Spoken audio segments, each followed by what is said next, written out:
The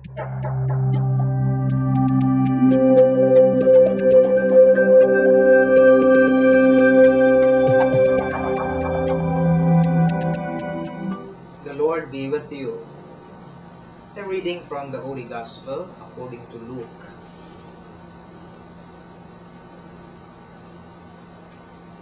The Lord appointed 72 others, whom he sent ahead of him in pairs to every town and place he intended to visit.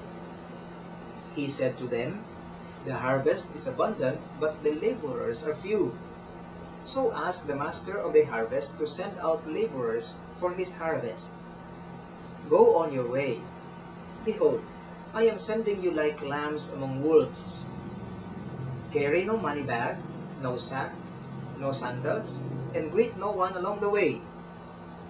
Into whatever house you enter, first say, 'Peace to this household.' If a peaceful person lives there, your peace will rest on him. But if not, it will return to you. Stay in the same house and eat and drink what is offered to you, for the laborer deserves his payment. Do not move about from one house to another.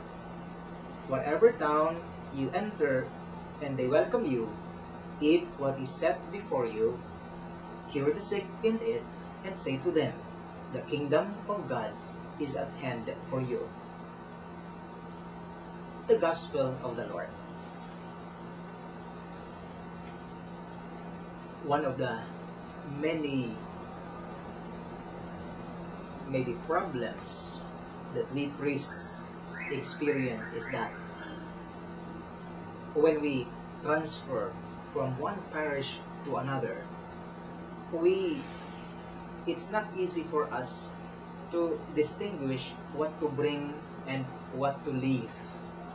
And sometimes when we are new in the parish, especially when we are young priests, we have little things for us. We have little possessions for us. But as years go by, the older we get to the priesthood, there is a tendency, there is a temptation for us to accumulate things. That's why sometimes older priests would open not to be transferred often, because the problem is it's not easy for us to transfer from one place to another because of our belongings. Yes, it's good to have belongings, but yes, sometimes the tendency, the temptation is to accumulate things, not only books, but also some other belongings and possessions. Today, in the Gospel, when Jesus appointed the 72, he warned them to go to the place where he wanted them to be. For he said, "The harvest is abundant, but laborers are few." And he gave them instructions that he is sending them like lambs among wolves, and carry no money bag, no sack, no sandals, and greet no one along the way. And just say to all they meet, "Peace to this household."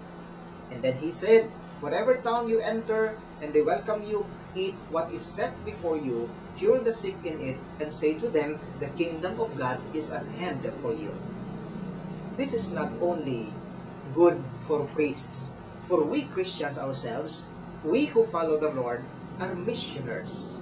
We are missionaries in our own way, because in fact, as baptized Christians, we share in the threefold function or mission of Jesus, namely the priestly, the prophetic, and the kingly missions, the kingly, prophetic, and priestly functions.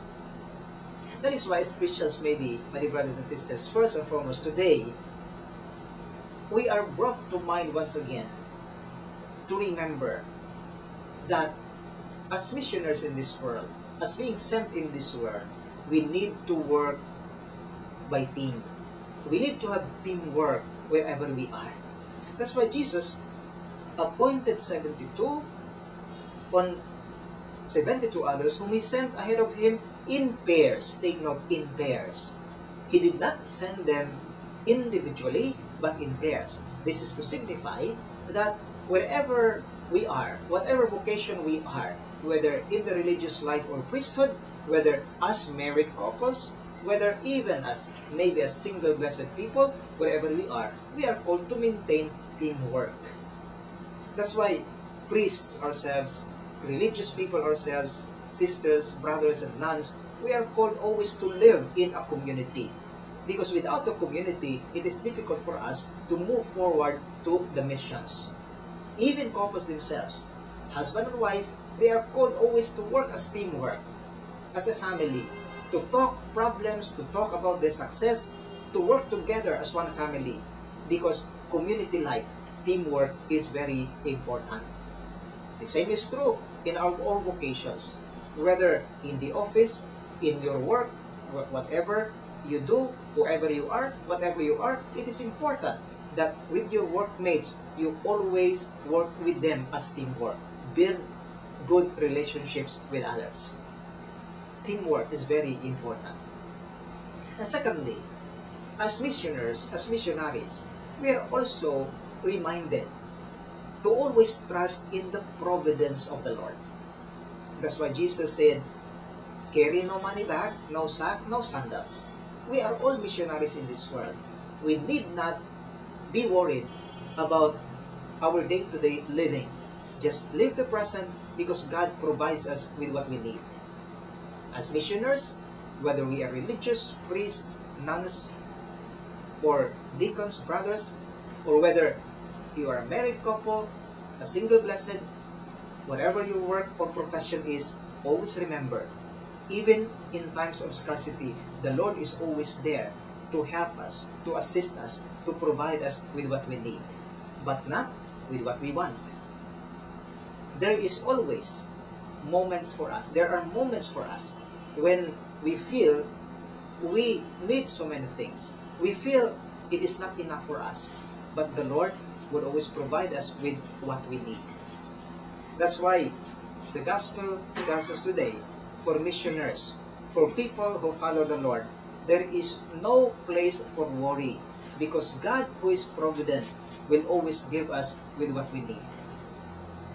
And lastly, my dear friends, each one of us is also called to cure each one, to cure the sick, not physically, maybe, but spiritually. We are called to give good examples to others. We are called to encourage one another. For people who have nobody to listen to, sometimes our ears, we need to lend our ears. We need to help each other. We need to encourage each other. When somebody is discouraged, when somebody is in despair, as missionaries in this world, we need to cure, lift up the spirit of each other. And so, my dear friends, like the 72 disciples, let us heed to this call, to trust the providence of the Lord, to work as a teamwork, as a team, and to cure each other, to encourage each other, to follow the path for which Jesus wants us to be.